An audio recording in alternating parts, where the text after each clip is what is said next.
এতিয়া চোৱা যে আমি কি কৰিম প্ৰথমতে আমি ত্ৰিকোণমিতিৰ যিখিনি ফৰ্মুলা আছে এই ফৰ্মুলাখিনি আমি গম পাম যে আমাৰ ত্ৰিকোণমিতিৰ অনুপাত কেইটা আছে 6টা হয় ন এই 6টা ত্ৰিকোণমিতি আমি ইয়াত লিখিম sin থিটা cos আমি লিখি লম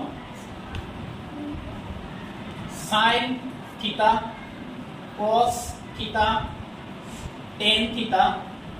cot থিটা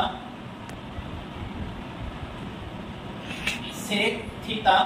আৰু এটা কি আছিল cosec থিটা মানে ইয়াত ছটা মান কৈছে নে প্ৰথমতে তুমি জানিবা যে ইয়াৰ পৰা আমি কি কৰিম যে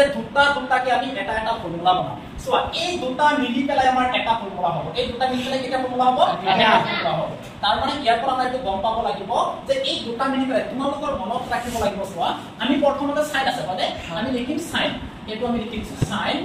ইয়াত লিখিবা তোমালোকে 90 - a ইয়াত কি লিখিবা 90 - a মই ইয়াত a লিখিছো তোমালোকে কি লিখিবা থিটা লিখিব পাৰা এটো তোমালোকৰ ইচ্ছা জিএ লিখা কিয় লিখিব পাৰা সো sin 90 - থিটা ইকুৱেল টু হৈ যাব আমাৰ সাইনৰ তলত কি আছে আমাৰ cos ইকুৱেল টু আমাৰ কি হৈ যাব cos থিটা বুজি পাইছানে এতিয়া তুমি কি কৰিবা চোৱা আকৌ যেতিয়া আমি কি কৰিম এই দুটা মিলি পেলাই আমাৰ এটা ফৰ্মুলা আছিল সেইটো ফৰ্মুলা হ'ল এইটো এতিয়া যদি কোনোবাই কয় cos থিটা তোমাৰ কি হ'ব চোৱা cos থিটা তুমি লিখিম cos 90 - a ইকুৱেল টু আমাৰ কি হৈ যাব এইটো sin কি হৈ যাব আমাৰ sin এই sin a টো আমি লিখি দিছো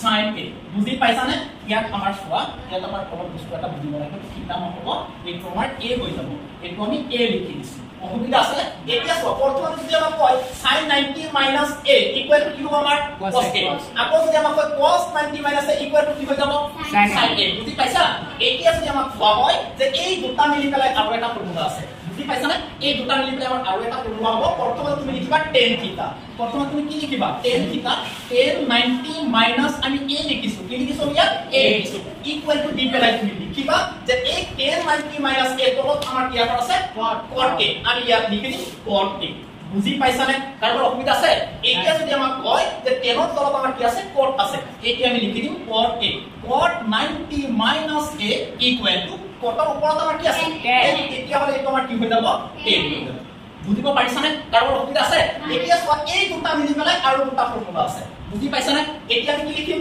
sec থিটা কি লিখিম আমি sec 90 - কি লিখিবা a লিখি দিম ইকুৱেল টু আমাৰ কি হৈ যাব cosec থিটা ইকুৱেল টু আমি কি লিখিম cosec থিটা cosec থিটা বুজি পাইছানে ষ্টপ কৰি দিয়া তই দেখোন দা ষ্টপ কৰি দিয়া